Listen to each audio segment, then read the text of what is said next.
Assalamualaikum warahmatullahi wabarakatuh. Halo anak-anak, hari ini kita akan belajar tentang pelestarian hewan dan tumbuhan. Apa saja sih faktor yang menyebabkan makhluk hidup itu terancam punah? Nah, ada dua faktor yang menyebabkan hewan atau tumbuhan itu terancam punah. Yang pertama adalah faktor alam, faktor yang berasal dari alam.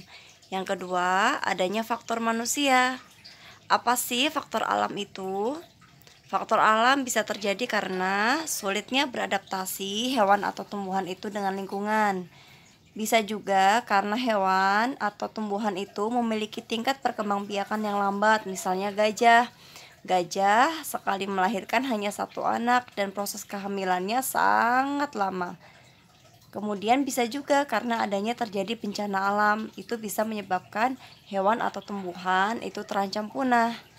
Kemudian adanya faktor manusia, ini ada banyak sekali penyebabnya, misalnya penebangan dan pembakaran hutan, kemudian penggunaan pestisida atau bahan kimia secara berlebihan, kemudian adanya perburuan liar dan juga pembuangan limbah dan sampah ke alam, misalnya ke sungai, ke laut, seperti itu. Nah, anak-anak, yang pertama kita akan belajar tentang hewan langka dulu. Apa sih hewan langka itu? Hewan langka adalah berbagai jenis hewan yang keberadaannya sulit ditemui di alam bebas. Jumlahnya terbatas dan hanya hidup di suatu daerah tertentu. Di negara kita, Indonesia, ada banyak sekali hewan yang termasuk dalam hewan langka.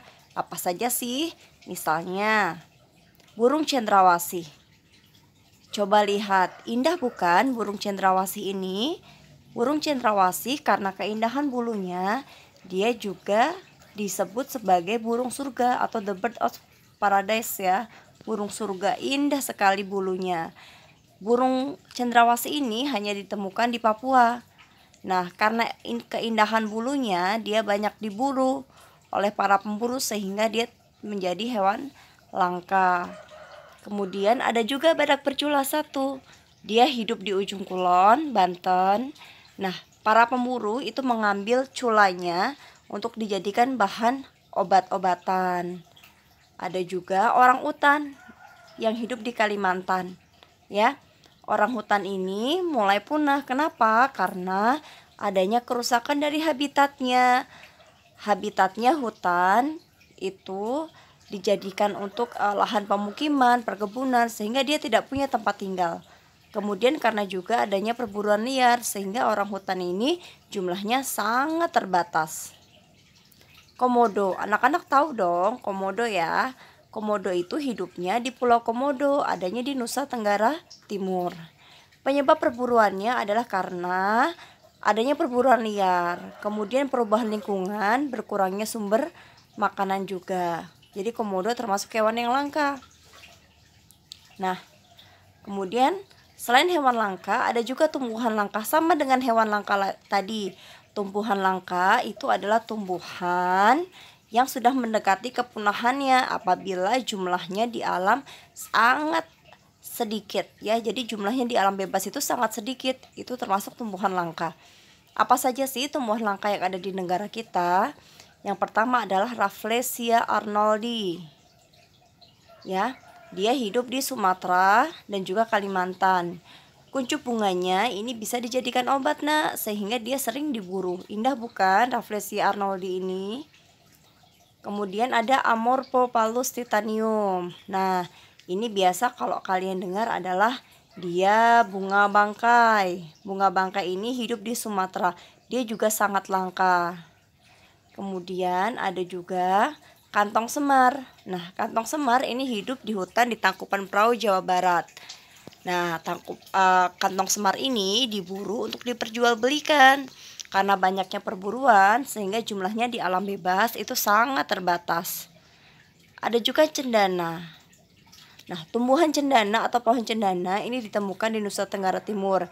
Dia bisa digunakan sebagai rempah-rempah juga sebagai pengharum.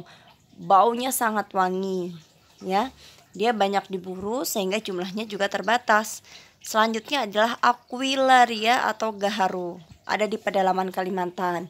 Nah, gaharu ini memiliki kandungan damar yang wangi sehingga dijuluki emas yang beraroma dari hutan. Dan tentunya harganya sangat mahal ya nak, sehingga banyak diburu untuk diperjualbelikan juga. Nah, anak-anak ibu, hewan dan tumbuhan yang langka itu perlu dilestarikan. Kalau kita tidak lestarikan, keberadaannya nanti akan hilang atau punah. Kita tidak bisa menemuinya lagi atau sulit untuk menemuinya. Anak cucu kita nanti, anak cucu kalian nanti bisa jadi tidak bisa menemukan yang namanya komodo, yang namanya orang hutan ketika mereka tidak dilestarikan. Lalu bagaimana cara melestarikannya? Cara melestarikan hewan dan tumbuhan itu ada dua nak. Yang pertama adalah pelestarian in situ, yang kedua pelestarian ex situ. Nah, pelestarian in situ, in, diingat-ingat ya, in itu dalam, in situ dalam, ya. Pelestarian in situ maksudnya adalah pelestarian yang dilakukan pada tempat asli hewan atau tumbuhan tersebut berada. Jadi berada di tempat asli mereka, tidak dibawa ke luar habitatnya. Misalnya adalah Suaka Marga Satwa untuk melindungi hewan, hutan lindung untuk melindungi tumbuhan, juga taman nasional, kawasan untuk melindungi tumbuhan dan hewan. Misalnya apa sih yang in situ itu?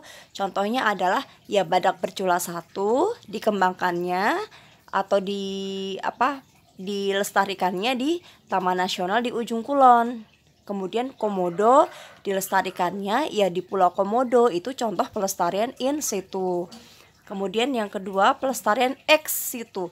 Ex itu luar. Nah, berarti pelestarian ex situ adalah pelestarian yang dilakukan di luar tempat tinggal aslinya.